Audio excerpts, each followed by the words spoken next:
Hola, ¿cómo están? Bienvenidos a Política y Poder. En esta oportunidad vamos a hacer y hablar sobre los cambios en la legislación electoral con miras a las elecciones 2026. Y para eso tenemos la grata participación una vez más de nuestro colaborador, el doctor Vladimir León. Vladimir, buenas noches. Gracias por participar en el programa. Gracias a ti, Norma. Como siempre, este espacio nos permite difundir las propuestas de reforma, las normas que ya están vigentes y generar ciudadanía sobre estos cambios, ¿no? Siempre tan necesario que haya un poco de movilización social sobre aspectos tan importantes del desarrollo del país. Precisamente, Vladimir, esa es la idea y sobre todo dentro del cúmulo de medidas legislativas que el Congreso viene adoptando, en realidad de manera bastante inusual, creo yo, en la práctica parlamentaria, cambios constitucionales bastante grandes y profundos, está uno de estos temas que es el tema electoral. Cuéntanos, Vladimir, ¿cuáles han sido, qué se incorpora, qué cambia respecto a la inscripción de partidos políticos con la nueva ley electoral que se ha aprobado en el Congreso de la República? ¿Qué cambios estaban advirtiendo? Norman, quizás vale la pena que quienes nos escuchan, antes de entrar al detalle de los cambios, tengan una idea general de por qué Vamos, y cómo se están produciendo, ¿no? me O parece sea, magnífico. Latinoamérica Adelante.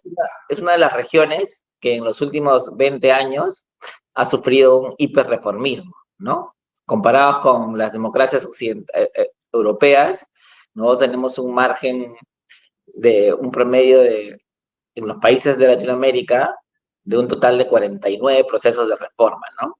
Perú, junto con Ecuador y Bolivia, son los que están en el top de países que han reformado sus normas electorales, ¿no? Uh -huh. Y eso tiene algunos indicadores o explicaciones, ¿no? El principal es que el voto es muy cambiante, ¿no? O sea, no somos un votante estable, sino que pasamos de un partido a otro, entonces el centro del poder gira de un espacio político a otro y eso genera Uh -huh. finalmente un cambio, ¿no? ¿Y qué incentiva el cambio finalmente? Aquí y en todas partes, el interés del quien hace el cambio, ¿no? Los cambios un poco que se adecúan al, a quien está promoviendo la modificación. Entonces, como vamos a ver ya en el detalle, la mayoría de estos cambios están jugando a favor de que los partidos que hoy tienen representación en el Congreso mantengan el poder, ¿no? Eso es así en todas partes, eso no es malo, es finalmente un fenómeno natural, ¿no? Algunos países tienen modelos, diseños institucionales que permiten que esto no tenga una incidencia tan grande en la reforma, ¿no? Porque, ¿qué pasa? Por ejemplo, hay países que la reforma electoral requiere que el proyecto de ley venga de un órgano electoral, ¿no? Por ejemplo, aquí podría ser que el jurado o la OMPE manden la propuesta de ley. O hay países en los que la reforma electoral que saca el Congreso tienen que ser validadas a través de referéndums o consultas populares. O hay modelos donde una vez que el Congreso emite la norma, los tribunales constitucionales o las cortes constitucionales tienen que validarla. O sea, cualquier mecanismo que evite que quien se beneficie con la norma sea quien la promulgue, ¿no? No tenemos ese mecanismo. Aquí estamos en un mecanismo claramente donde quien se beneficia modifica, ¿no? Entonces, en ese escenario general de hiperreformismo, sin contrapesos en nuestro diseño institucional, las reformas que ahora vamos a conversar están pensadas en beneficiar a quienes las están haciendo, ¿no?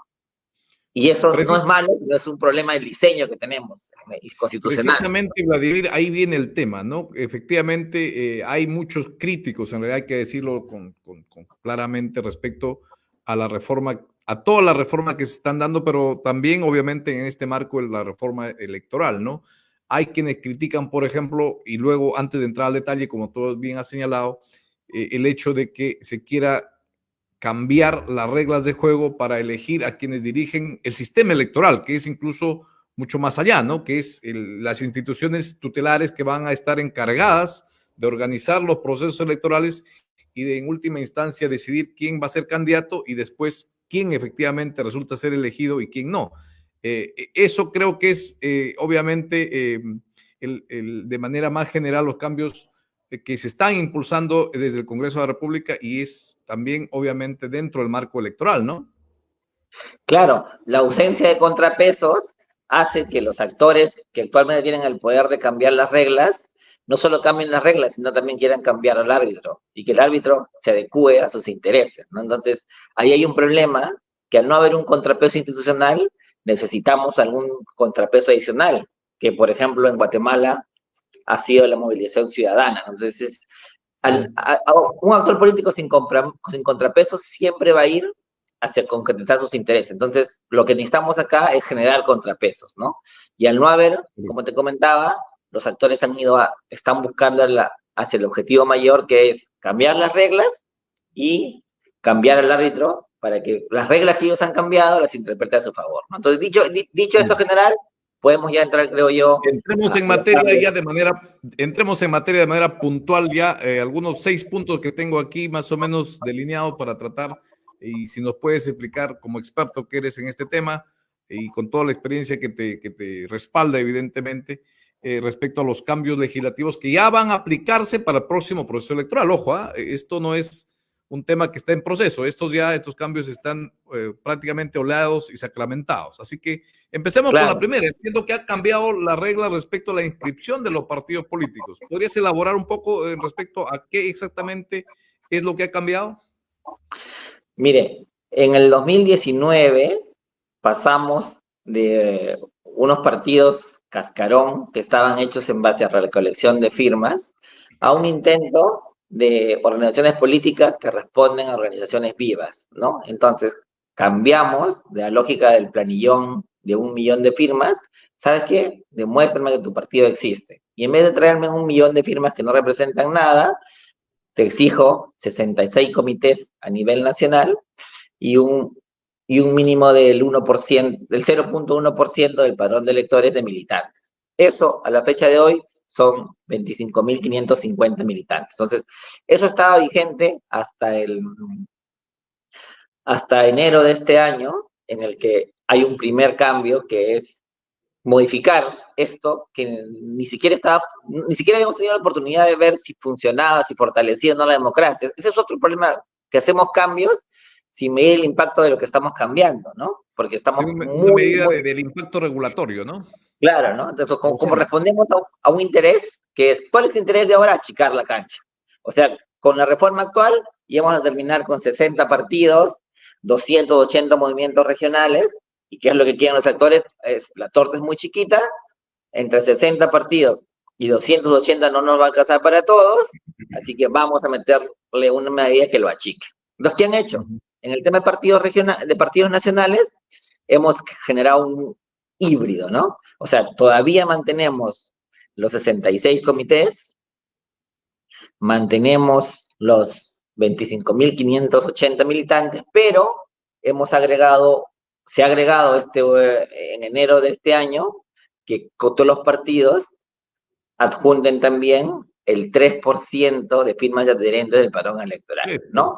Esto, en cifras actuales, son 610.000 firmas de adherentes, ¿no? Con el margen de validación, no validación, los partidos que quieren inscribirse tendrían que acumular 1 millón aproximadamente de firmas para poder entrar a la competencia electoral, ¿no? Entonces, ese es el tema de...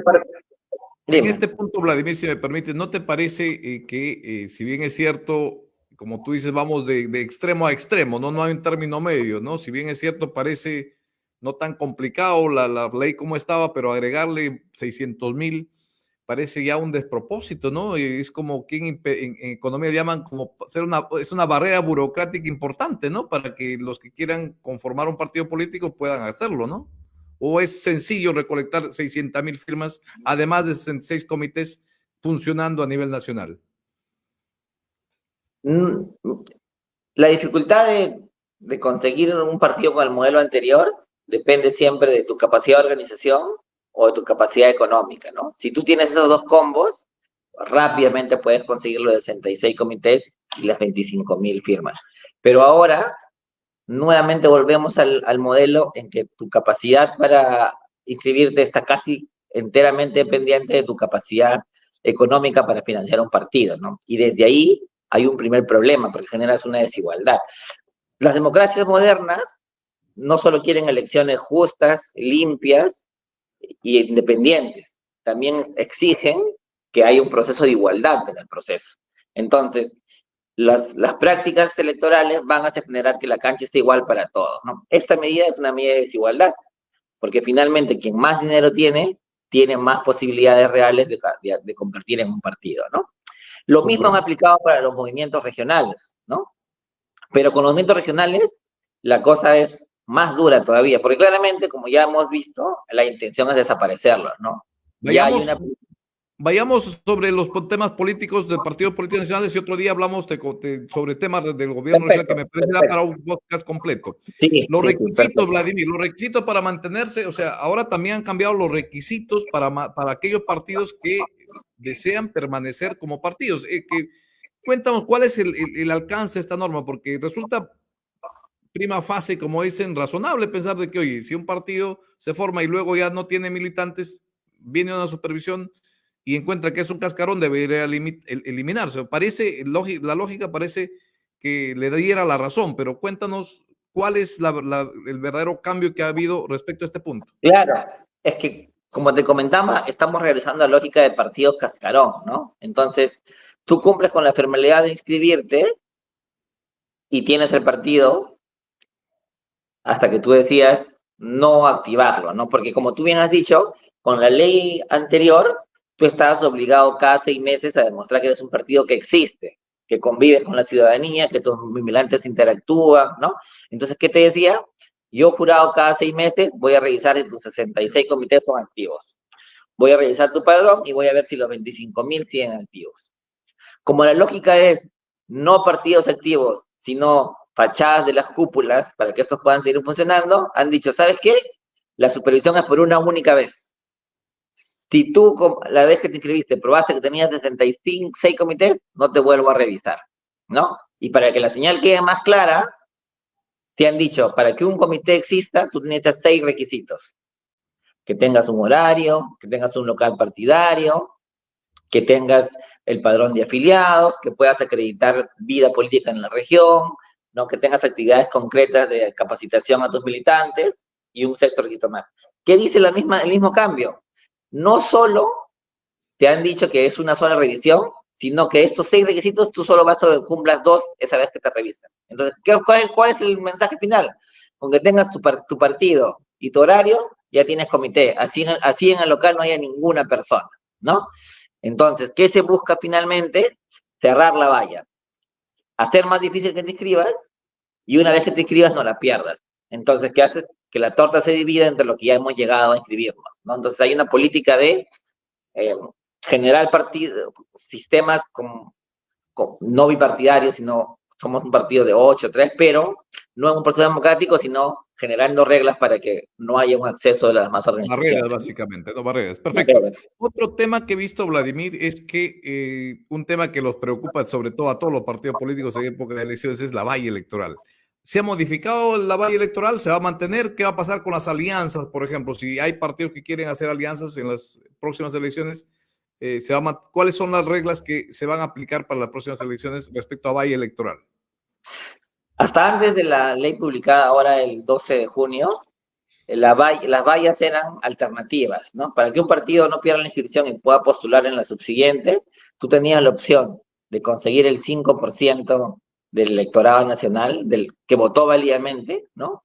Como no vota el 100% del padrón, sino el 70%, 5% del padrón de la elección pasada fue 750.000 electores. O sea, un partido que pasaba los 750.000 votos al Congreso mantenía su inscripción, ¿no?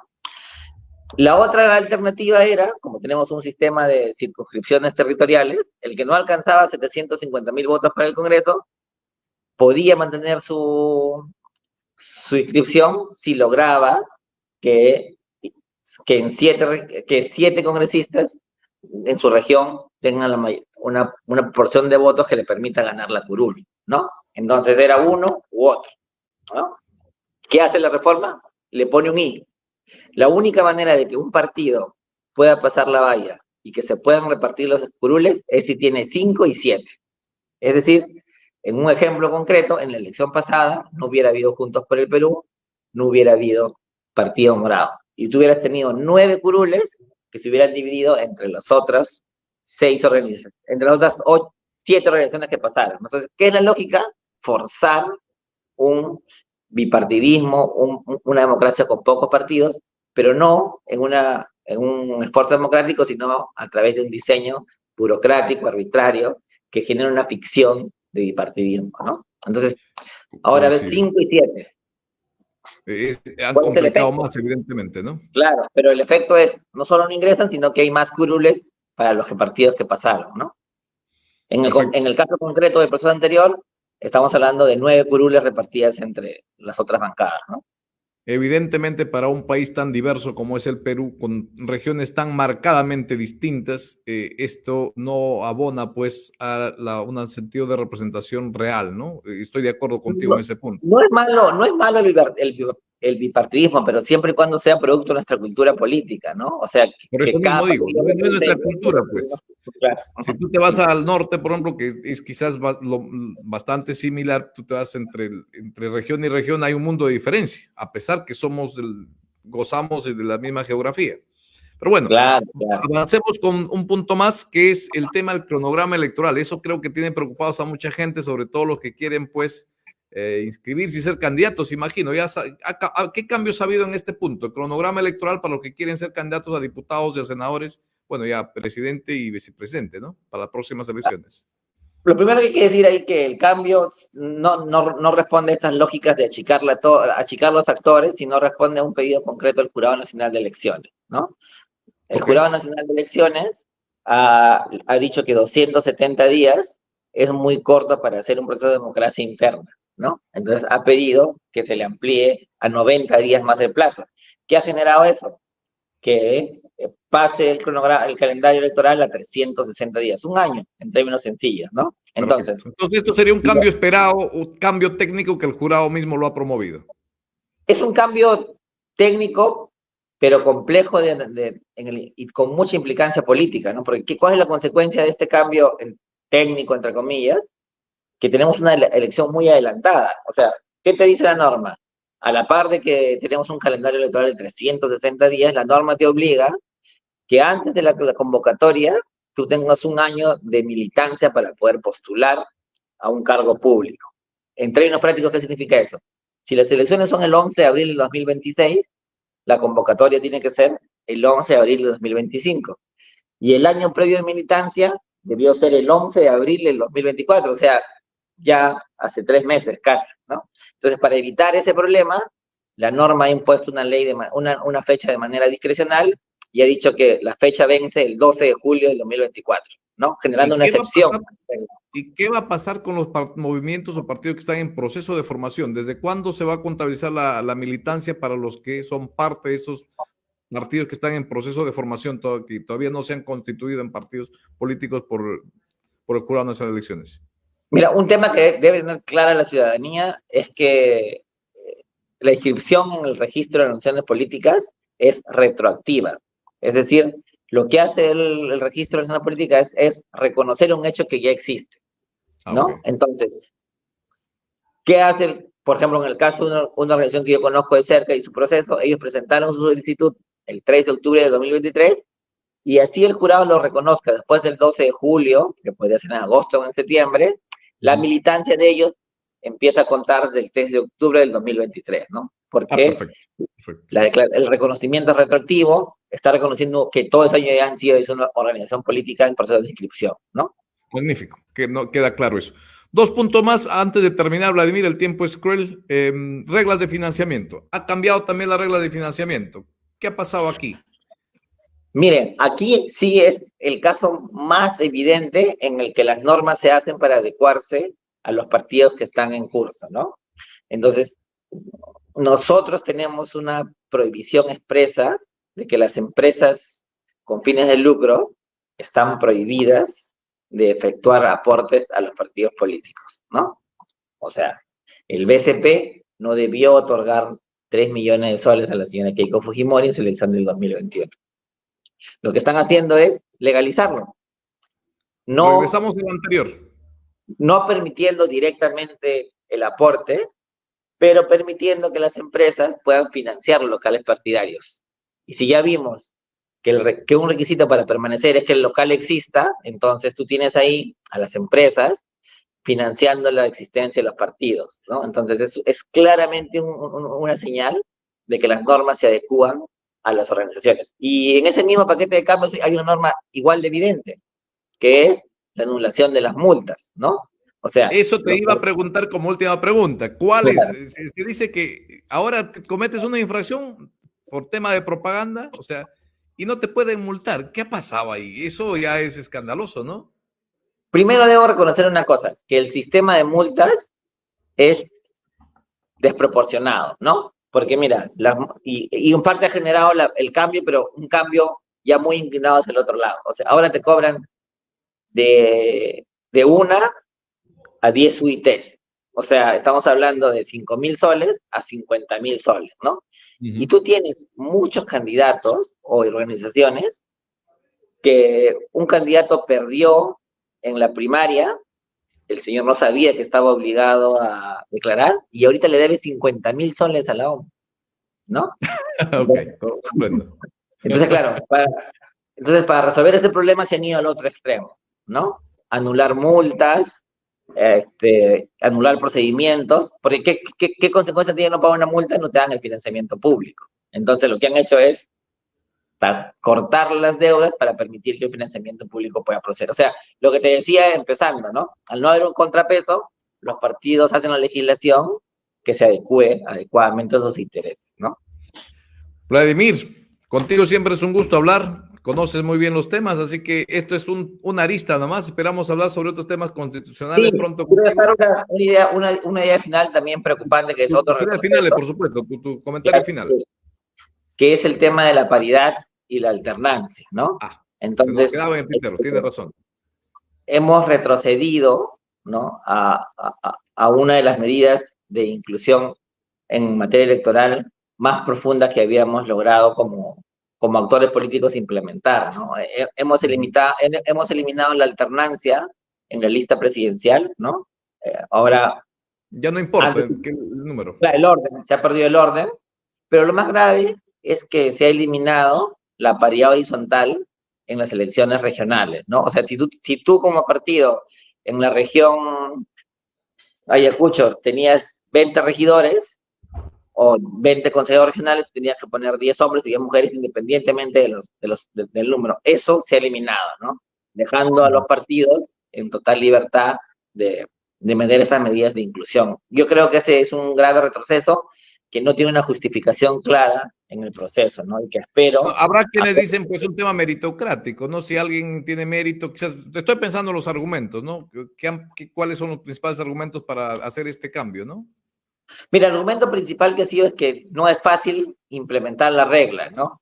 Hay mucho trabajo administrativo para que los partidos puedan, una vez evaluado todos sus candidatos, adecuar los números, pero todo se aprende, nadie nace caminando, ni corriendo, ni manejando un tráiler. Entonces, la medida Correcto. tenía solo un año, una elección, perdón, y si bien es cierto, la regla es complicada de aplicar, no se le ha permitido que se siga aplicando y se le ha sacado del sistema, generando un impacto importante en los derechos de las mujeres, creo yo.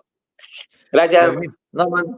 Quedamos para conversar otro día con estos temas ha y sido generar cambios un placer importantes. conversar contigo, Vladimir. Te agradezco por tu tiempo, tu paciencia y bueno, pues ojalá que sigan nuestros suscriptores suscribiéndose a este programa para seguir aportando ideas y trayendo personas como tú a comentar temas que realmente importan, temas que normalmente en la prensa nacional y convencional no estarían presentes. Te agradezco. Listo, a ti. Hasta luego, Un placer. Norman. Hasta pronto. Hasta pronto.